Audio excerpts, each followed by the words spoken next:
Back with another hieroglyph today. So what is this one? It's kind of a funny combination of parts, isn't it? We'll get into that in just a moment. Welcome to Voices of Ancient Egypt. If you're new here, I'd love if you click subscribe and ring that bell so you don't miss future videos like this one. All right, so what is up with this hieroglyph, right? You probably can tell you have a foot and a lower leg here.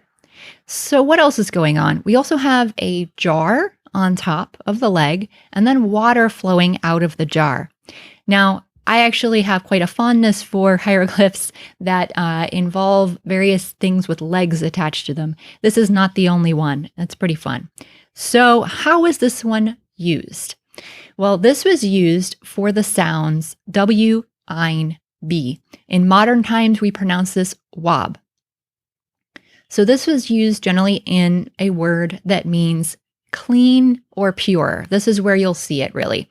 So this could be used as a term describing something as being clean. It's also used as a word for a type of priest, which Egyptologists usually call wab priest. You could call him a pure priest, but we tend to stick with the Egyptian term to be more specific about it. And this was a lower level priest who had some level of access in a temple because of his level of purity. But it can also be used to describe things like I mentioned. And one really common place where you'll see this is when describing offerings in what we call an offering formula or hetep denisu. That's the first three words of the offering formula. So Egyptologists usually call it that.